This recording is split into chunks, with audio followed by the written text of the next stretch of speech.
I hope you all are having a wonderful day, wonderful week. About to get into fucking depressing news because there's a lot of shit happening this week, and we're not even done with the week.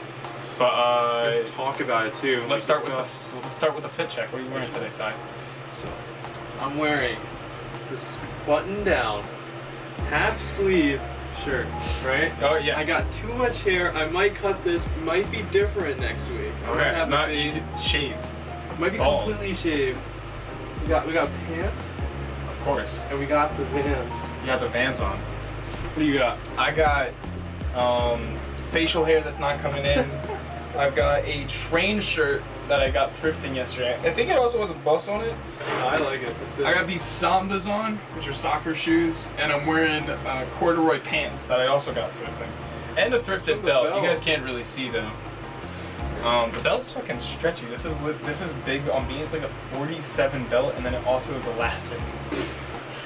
But that's our fits. So we'll get into our first story, talking about California and the West Coast fires. West Coast is once again on fire, and just like many other times, there's no one to blame. 3 major fires in the state and on the West Coast were all started by lightning and are so complex, firefighters are finding tremendous difficulties fighting them. All of these fires are less than 25% contained at the moment.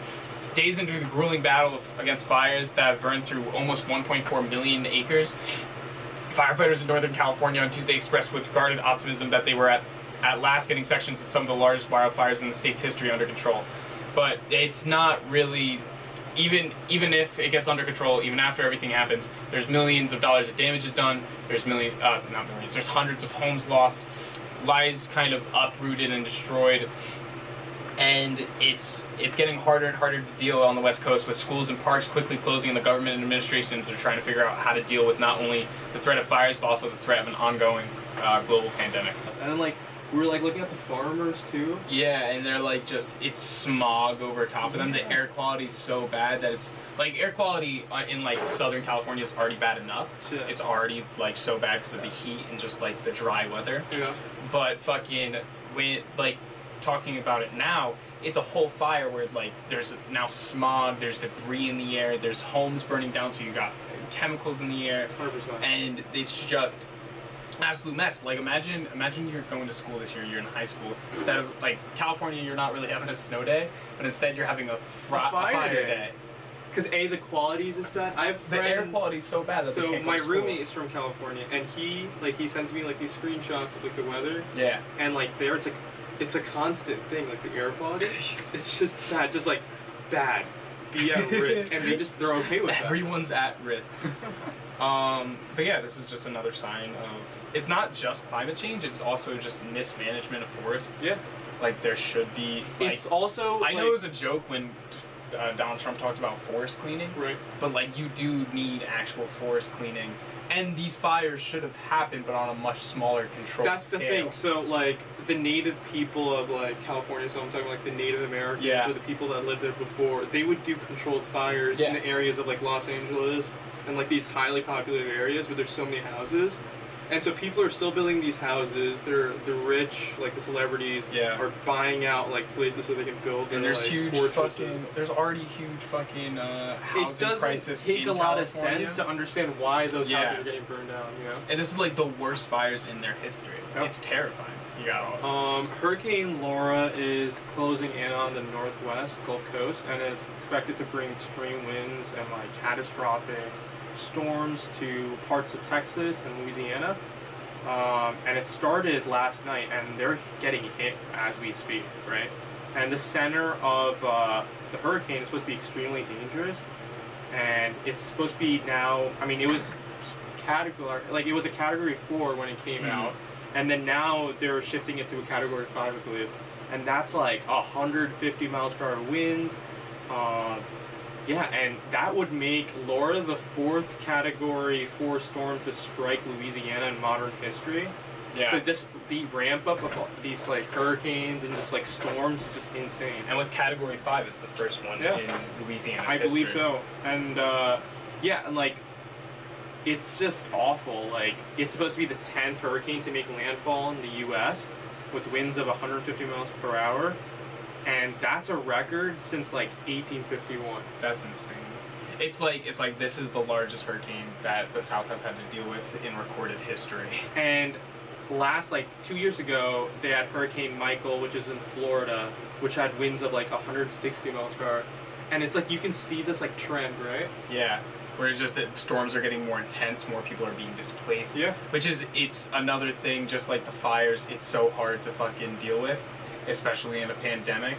Like the Louisiana governor yesterday was like, it's you and God if you're not out of here by 5 o'clock. And you had that whole 30-mile range where they said this is an unsurvivable area because of storm surges. That's terrifying. And like the governor or whoever telling them to like pack up and leave, like where are they gonna go? Yeah. Right, with there's COVID no and place to everything? go. Like even your family and friends are gonna be like, oh, I'm like scared to get the virus. I'm scared to get the virus, and I you're don't know if you traveling should so come. much. Yeah.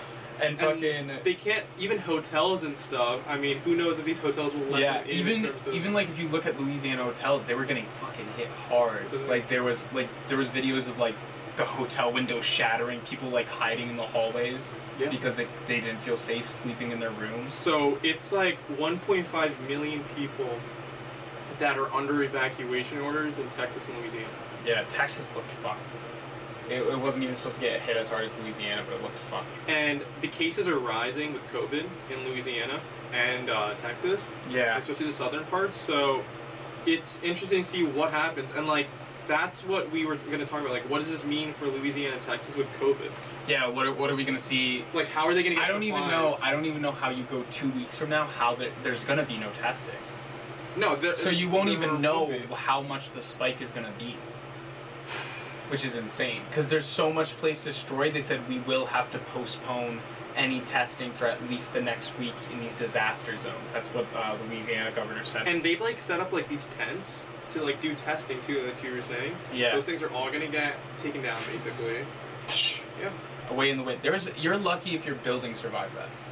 That's the thing. It's supposed to be like 15-foot waves of Dude, like 15 to 20 foot fucking water. Like, just at your house. My house is underwater.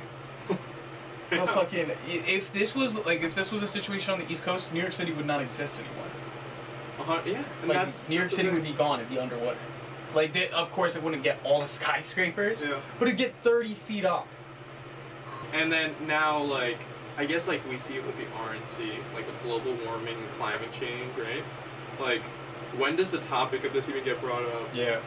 Like, are we just gonna chalk it up to the seasons ever changing? Like, this is a period. The climate's always changing, Sai. What do you mean global warming? Are we deniers? Like, what do we do now? Global warming? Did you not see snow? Are you kidding me? Stupid liberals. So we're gonna talk about the RNC. So the RNC was this week. It was again mostly virtual, with only like the official people in Charlotte, North Carolina.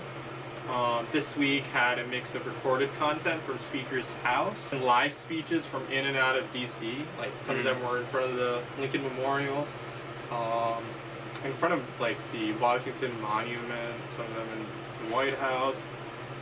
Some things that stuck out to me were like the speakers on the card.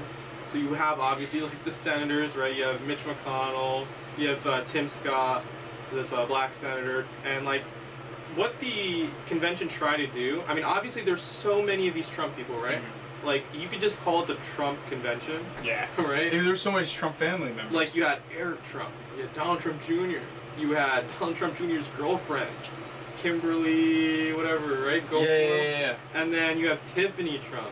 You have Melania Trump. You have, I think, Laura Trump, which is like Eric's wife. Eric's wife.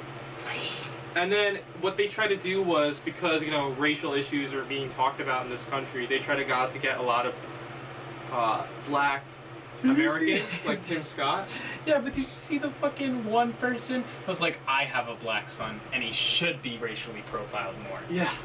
Statistically, my brown son is more likely to commit a violent offense over my white son. What the fuck was that?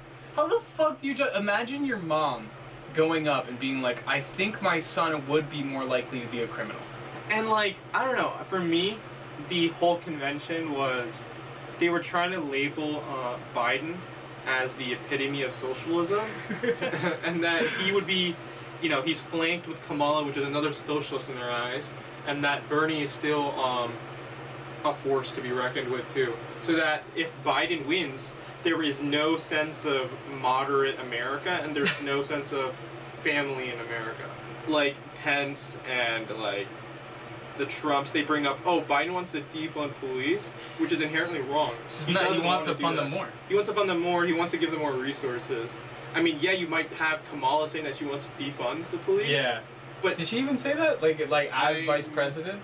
Not as vice president. That's the thing. thing. I think she said police need to be held accountable, but I don't think she ever said. That's what Biden wants to do. For all that's another thing too. They're like, they brought out a lot of these people that are like, oh, my health will be in, I guess, like in a bad state. Expanding of social programs, communism. In the first night, he talked about how this election is extremely important, socialism, right? And then he also said that the election could be stolen from them with the ballot boxes and stuff. With mail-in vote. The travesty of mail-in voting. It is not okay for mail-in voting side. Do you know how dangerous that is? Do you know do you know how many commies will steal ballots? They'll write in Bernie. Bernie will be our president with mail-in voting side. Is that what you want? So do you want no rights? And this mic's not even on. And you know what he did? He sent his absentee voting from Florida. Yeah, because he can't fucking vote in Florida. So he's not gonna vote in person. What is he trying to fight? Like, he literally did absentee voting and then is talking how bad it is. I don't. The best situation now. And I guess like the main takeaways that I got from the RNC was that Biden wants to defund police. He will let abortions run amok, right? Socialism will take over the country, even right? if you're a man. Jobs will be lost, and that Biden is a horrible dude. Even if you don't have a uterus, abortion for you, you will get it. I'm Joe Biden's spokesperson. You do receive an abortion, even without a uterus now. Congratulations. Fucking move on from the RNC. Some good news. Fall Guys came out a couple weeks ago, and it's on massive success. It's easily become one of the most talked about games in 2020, where it's almost topping 10 million downloads in its first month of full release. It's a very simple battle royale game where you play with about 60 other people, playing little mini games to not fall, which is it's a fun game even if you lose, and it's really enjoyable. And they took all this good attention that they're getting, fucking have a killer social media team. Guys, whoever's running their Twitter accounts are hilarious. He makes fun of like streamers for losing, which is fucking funny. That's fun. But they did they're doing a fundraiser, a charity like auction basically for the Special Effects Foundation, a UK-based nonprofit that wants to bring video games to physically disabled gamers around the world. And whoever has the highest bid gets to put a new skin in the game. Wow. Right now it's by FGTev or FGTEV, a gaming YouTuber and streamer who's been at it for a while now. He's got a decent following, and his highest bid right now is at $422,000, 222. I fucking said that wrong. Whatever. And right now the hope is there's still like 2 more days to bid. I think it ends on Saturday.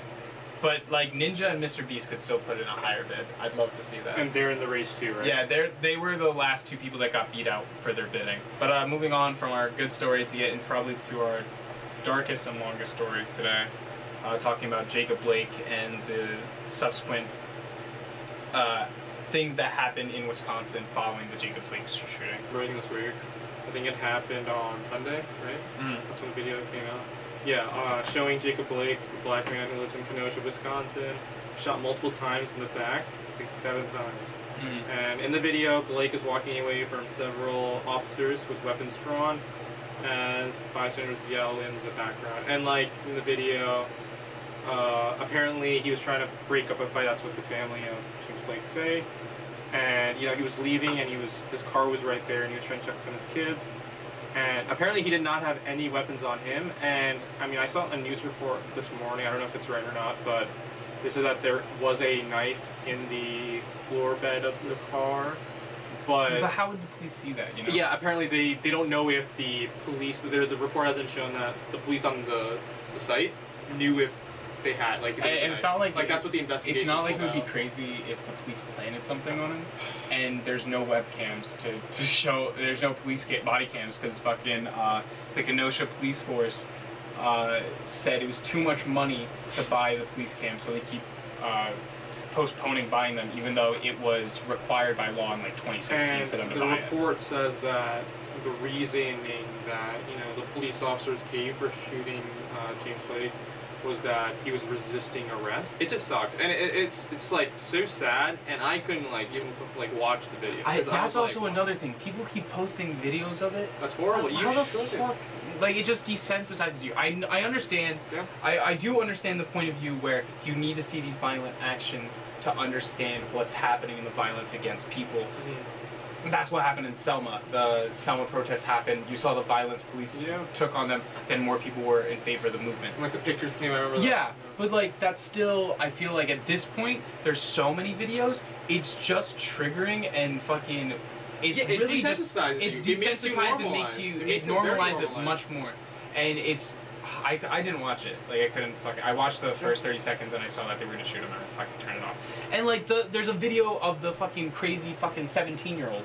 Yeah, that I couldn't. Of him shooting the so yeah, people. I mean that video was the violence incident in Kenosha, right? In the same state, teenager from Illinois, right? Not even from Wisconsin. Yeah, he's not from Wisconsin. It's not even close. I mean, I think it's like a state above, but still, he drove, to Illinois. Drove a couple hours. And his whole spiel was that he was trying to protect the businesses and the buildings of Wisconsin or Kenosha. Like, it just sounds like you're racist. So he comes in and he shoots 3 people, killing 2 and injuring 1.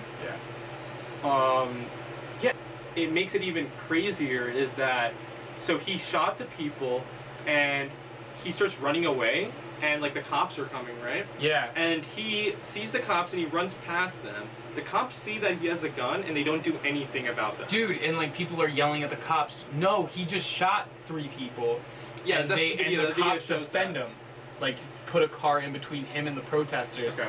And they drive past him. No, and that led to like probably one of the people dying because then there's no ambulances that could get to these people that were just shot because the police blocked him off.